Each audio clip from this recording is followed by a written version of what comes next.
let's look at something more interesting with Power BI columns. So I've already loaded the database, so you can go ahead and then do same. Okay, so for this tutorial we're going to be working with the sales table. Okay, so let me rename this and call it sales. Okay, so I don't need this column for this tutorial. I won't need this one also. I won't need this. I would need this and that, so I want to remove those columns. Okay, so you can do same. Now for this particular session I want to rename the revenue discount to cost. I'll say unit cost will do.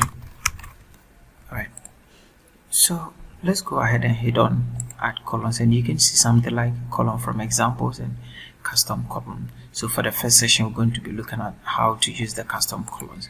Okay, so basically what a custom column does is we want to add another column based on particular formula. Okay, and we are going to see that in a moment. So let's call this total cost like that.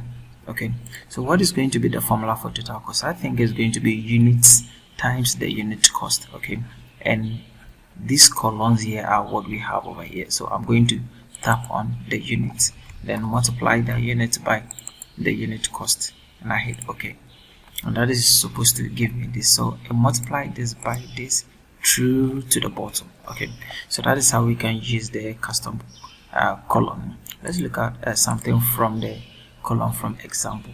Now if you select from selection, that is going to operate on the active column in this table. Okay, so I'm going to select all.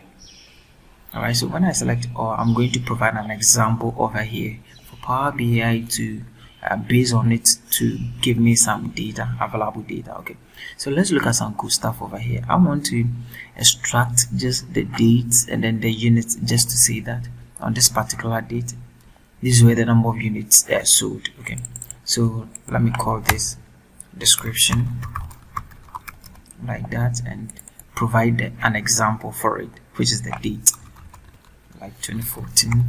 Then how do I want to separate it? I want to use maybe a dash for that, then right 145.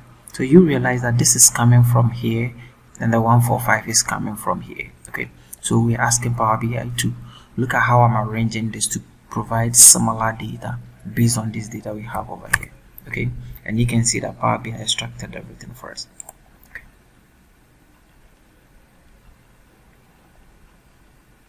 Yeah, alright, so this is really cool.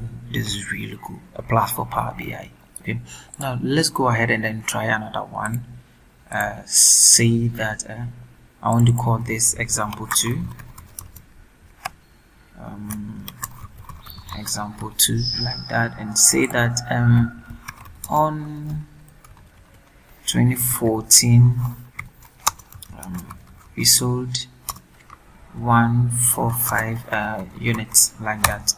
Okay, and Power BI is going to do something similar for us. So thank you for watching this tutorial. See you in the next lecture.